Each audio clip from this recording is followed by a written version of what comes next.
Time now then for the odds ahead of our trip to Stamford Bridge with the one and only Betfair Barry.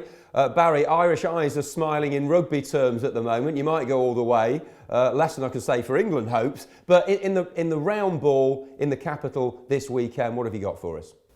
Yeah, well, at the moment, Chelsea odds on 1-3. No surprise there. It's 8-1 Villa, 4-1 to draw. Chelsea have conceded at least 2 goals in 7 of their 8 games this season. So that statistic bodes well for Villa fans. Villa have scored in their last 9 away games, so that's the longest run currently in the top flight football. So it's not beyond the realms of possibility that Villa could go there and get a result this weekend. And Villa have scored twice in each of their last 2 away matches, so that does bode well. Have you got anything for Villa to score 2 or more in this particular fixture?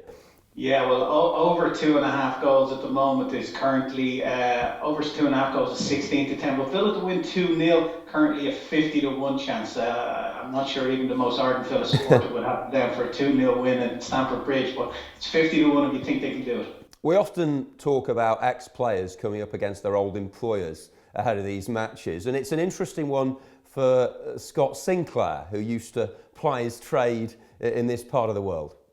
Yeah, Scott Sinclair, 12-1 to open the goal scoring on Saturday. He's 7-2 if you think he'll score any time. The top Villa player at the moment is, no surprise, Rudy just at 17-2 to open the goal scoring. Yeah, and Scott has got 5 this season, just in the 2 matches with a hat-trick against Notts County in the Cup and, of course, a brace against Sunderland in the league. Other end of the pitch, Micah Richards came the closest to scoring in the last match here at Villa Park. Anything with regards to him?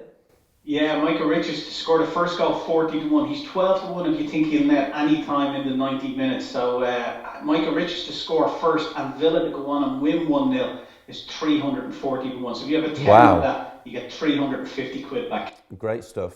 Chelsea struggling. They've been in the papers. All the talk is about Mourinho and the issues they've had.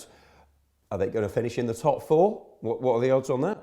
Yeah, there's still odds on to finish in the top 4. They have so much talent at their disposal. It'd be a brave punter who would bet against them. 4-6 at the moment, top 4 finish. United 1-7, and no surprise, City and Arsenal top the betting there for a top 4 finish. But 4-6, they're a lot. They've drifted a lot than what they were. They were at one stage 1-10 and 1-20 for a top 4 finish. But recent results have seen that drift to 4-6. And it's very rare for you, isn't it, Barry, to be talking about reigning champions to struggle to get in the top 4 the following season?